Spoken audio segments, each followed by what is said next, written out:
Oh, Chiwetel? Chi- Chiwetel Ejiofor? Chiwetel. Oh my That gosh, I'm gonna sounds butcher better. it.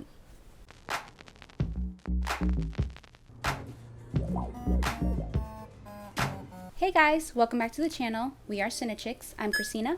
And I'm Jen, and today we are talking about Lockdown, which stars Chiwetel Ejiofor and Anne Hathaway, written by Stephen Knight and directed by Doug Liman, which, with names like that, I really expected this movie to be great. Christina, what'd you think?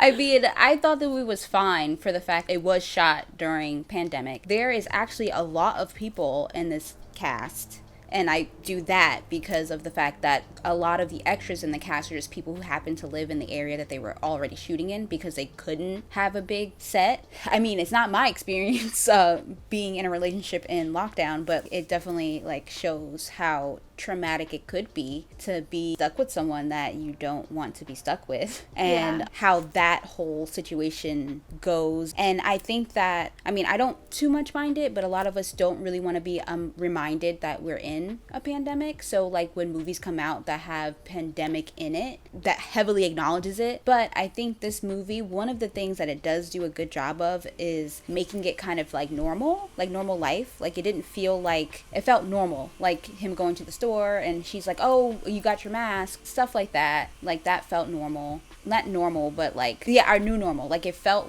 yes, there's a pandemic, but it kind of felt almost in the background while this couple is trying to navigate the fact that they're stuck together. And I thought it was funny. I didn't expect it because I watched parts of the trailer, but not the full trailer, so I did not expect it to turn into a heist movie.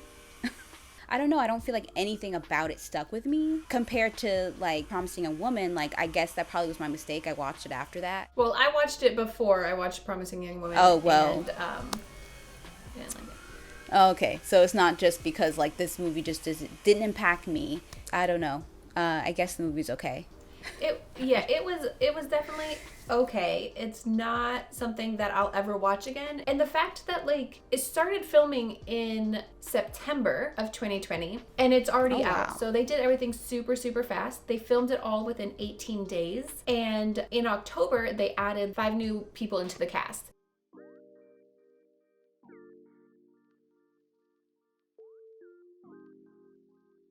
You can tell that it feels a little bit disconnected. The director and the writer, they have both done such amazing things. The writer wrote the movie Lock that had Tom Hardy, that the entire thing took place in a car. So you would think that he'd be able to really do a great job with this, where they're kind of confined into a one location type of thing. And I don't know if it's because they rushed it out, or I don't know if this was a script for something else and then they just kind of tweaked it to make it fit with the pandemic, because it didn't fit. I feel like it was hey, let's do a story about a couple during the pandemic who have to live with each other even though they're they were already about to break up and now there's nowhere to go. Let's do that. And then somebody was yeah, that's great, but that's kind of really depressing and a lot of people are actually living through that. So let's make it fun and also add a heist at the last 15 minutes of the movie that didn't fit with the rest of the movie. It had great actors who did an amazing job with their parts, and the monologue that Anne Hathaway does about why she started smoking again was amazing. She did a great job with that. It didn't really fit with the rest of the tone of the movie, but she did a phenomenal job. But it just it felt very disconnected. And the fact that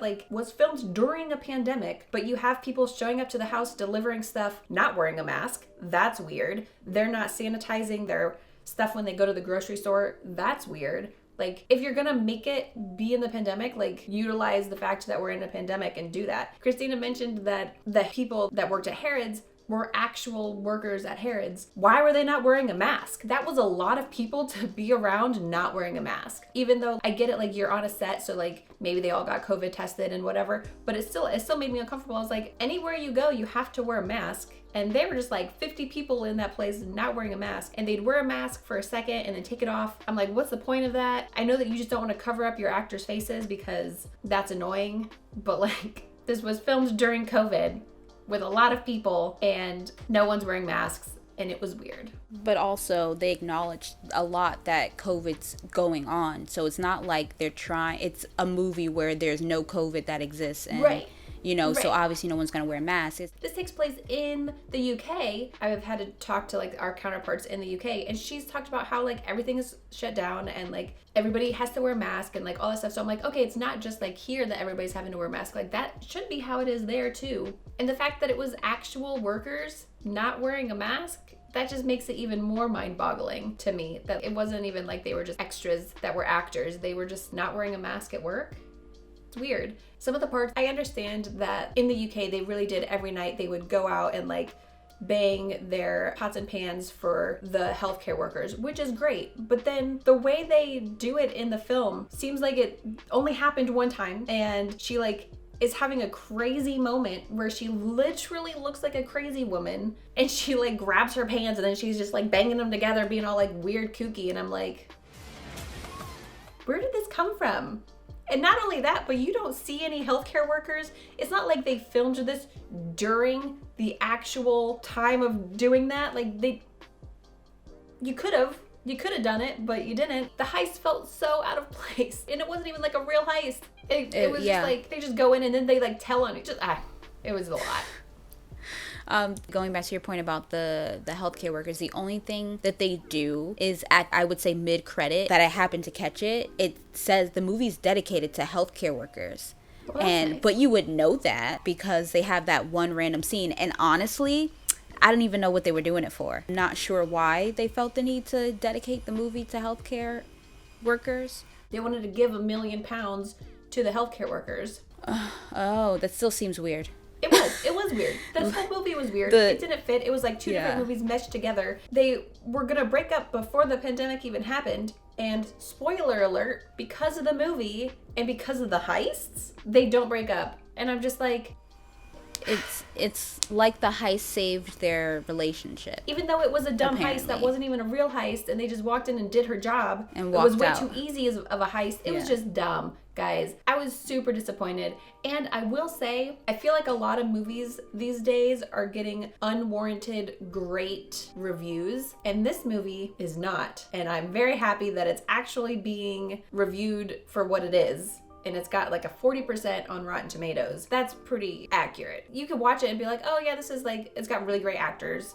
The writer and director are phenomenal in their other work. I don't know what they did here. But yeah, they filmed it in 18 days, so sure. But it felt like they wanted to be the first ones to get out a pandemic movie. Oh, here's another thing that I'm like, there's a part where Ben Stiller is on a Zoom call, which by the way, during the Zoom calls, the other people, they had to actually make Anne Hathaway's footage look bad on purpose because she had an actual camera, whereas everyone else, they were actually using like Zoom and stuff. But Ben Stiller, it was his actual kid maybe too, that was in the background. But he's on a Zoom call with her. You know, obviously whenever you're looking at a Zoom, your face is right next to the other person's face, right? So you can clearly see what's going on behind you. But he's wearing like his new AirPod Pros that have soundproof, and so he can't hear what's going on. But his kid is in the background putting up posters that say like "fuck Vermont" and stuff. I can understand that you can't hear him because of your headphones, but you could see him because you're staring at your computer screen. Yeah, you could see movement behind you, but he like literally did not see anything. I don't know, it was dumb because I'm just like, I'm looking at Christina and I can see everything that's going on behind me. Yeah. So that was dumb. It was funny, but it was dumb. But also, if you noticed, in the Zoom call, when she first like fires all those people, one of the people in the Zoom call is the actress who played Cho Chang in Harry Potter and the Goblet of Fire. I saw her and I was like, yes, girl, I'm glad you're working. I did not realize that was... She has a different cut and color, but like, yeah, she's only in the movie for like a minute. It's not like she's in it a lot. That's what a lot of this was. It was just like a lot of people on like one or two scenes on a Zoom call. I don't know. I think it was a good effort to try to include Zoom because we're all using Zoom. But they made the footage look really bad, and maybe that's because some of the people's actual footage was really bad. But like looking at my footage and Christina's footage on our Zoom call right now doesn't look as bad as it did on this movie. And I know that they rushed through this movie so much. I noticed that because I mean there's no reshoots. That wasn't a thing with this movie. So there are some scenes where like she's talking and then a actor, you see like the back of her, like you see her computer screen, and there's an actor on the Zoom call actively talking, but she's talking, and it's like, well, they wouldn't both be talking, but it's because they probably had some lines of dialogue that was cut out. They didn't have another scene. They didn't have another shot they can use in place of it. So they just had to do what they had to do. And it was just like, I mean, granted, most people may not have no, I don't know. But I happened to notice it. Especially because her head was moving, like from the back, her head was moving a lot more than the words she was conveying. Yep. I mean, yeah, I guess we're being picky because it was filmed in quarantine. They can only do what they could work with. But like, Malcolm and Marie, like when that comes out, we'll see what happens. Like that was made in early stages of quarantine too, like super early in quarantine it was made. So it's like, it's not the only movie that was made in quarantine. There's not really an excuse. Like the writer and director are great. Like their other work is so great, and I feel like everything about this was just rushed, and they just wanted to prove that they could do something during quarantine. And I know that this is a lie, but I'm gonna say it anyways. I feel like the short that we did during quarantine called 2020, pretty sure I feel like that was better than what this was.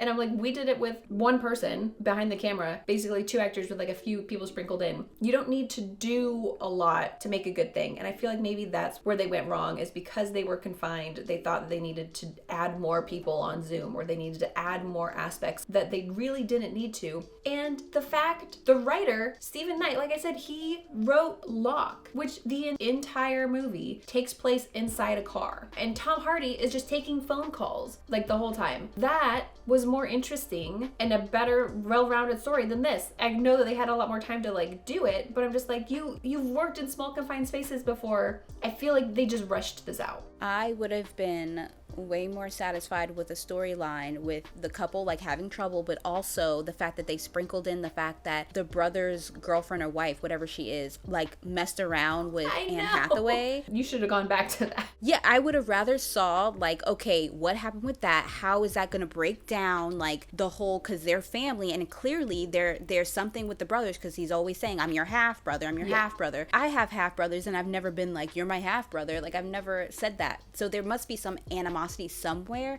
and I feel like the dynamic of the 4 of them could have been better explored. Like I would have rather seen that than a pretend heist movie. Yeah, I would have definitely wanted that storyline over what we did get. I 100% agree. I think that would have been such a better story if it was a story about a couple that they were about to break up before quarantine, and then they're stuck with each other, but like as quarantine happens, we see them like growing closer together and like helping each other, and they relearn things about each other, and like they just start fresh. I think that would have been a much more interesting story, and you never would have really needed to leave the house. You could have left the house to go to the store. Sure, that you could have still had that scene. It could have been a much more intimate movie, and you didn't need to force other storylines.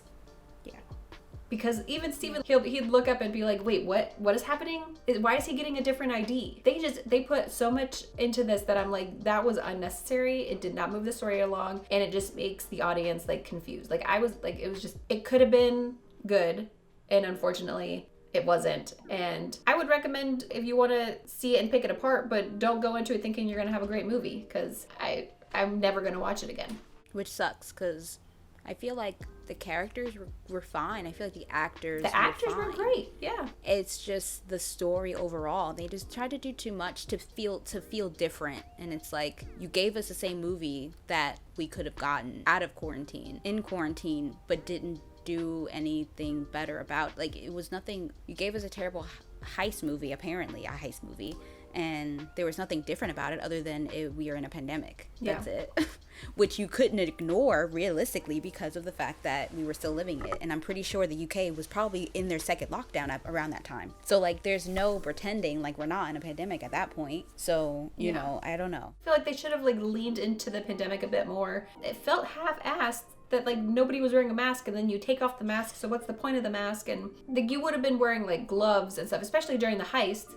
Like, you'd want to be wearing gloves, fingerprints and stuff. I feel like it could have been such a cool heist movie if that's what you wanted. It could have, like, make the whole thing a heist movie instead of the last 15 minutes, and utilize the pandemic of actually having to wear a mask the entire time so that you're not seen on cameras, and wear gloves because, COVID, so like you don't want to like touch things that could get you sick. I have like a bunch of those freaking like medical gloves that at the beginning of quarantine, that's what I would wear when I'd go to the grocery store and stuff. Utilize all of that, and it could have been a cool story, but instead it super fell flat, and I'm still super disappointed about it. I don't know why I keep talking about it. It's not good. Just whatever. Okay, well, I think I speak for both me and Jen that the movie was not good, and let the record show this is probably, no, it's the second time, because Promising Young Woman we agreed, and this movie, we're agreeing that it is not a good movie. You could live without seeing it. If you want to see it, go ahead, but you can live without seeing it. And yeah, we don't know what they were trying to do. Let us know if you know what they were trying to do. Because I don't know.